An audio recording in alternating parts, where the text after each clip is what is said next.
Hi friends, 3வது promo ஒன்று வந்திருக்கு. அதில் வந்து பார்த்தீங்கன்னா, ஒரு டாஸ்க்கு தான் வச்சுருக்குறாங்க. அந்த டாஸ்க் படிக்கிறது யாருன்னு பார்த்தீங்கன்னா, வினோத் தான் படிக்கிறாரு.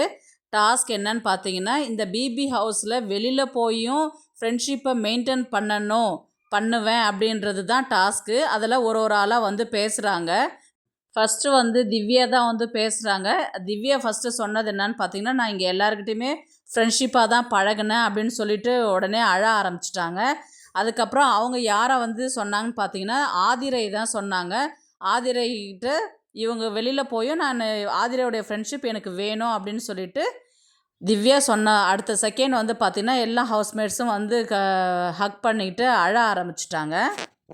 விக்ரம் தான் வந்தார் நெக்ஸ்ட்டு. விக்ரம் வந்து நான் வெளியில் போயிட்டு கண்டினியூ பண்ணணுன்னா கனிக்கிட்ட தான் கண்டினியூ பண்ணணும்.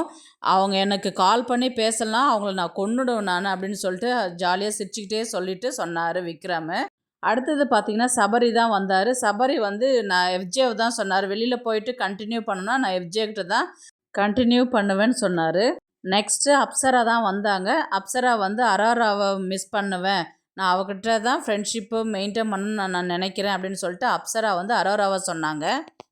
நெக்ஸ்ட்டு வந்து சுபிக்ஷா வந்து இந்த பிபி ஹவுஸில் வந்து வெளியில் போயும் நான் ஃப்ரெண்ட்ஷிப்பை மெயின்டைன் பண்ணணுன்னா அதை நான் வியானாவை தான் சொல்லுவேன் அப்படின்னு சொல்லிட்டு சொன்ன அடுத்த செகண்ட் வியானா வந்து சுபிக்ஷாவை ஒரு ஹக் பண்ணிக்கிட்டாங்க. நெக்ஸ்ட்டு கெமி தான் வந்தாங்க. கெமி வந்து சபரியே சொன்னாங்க.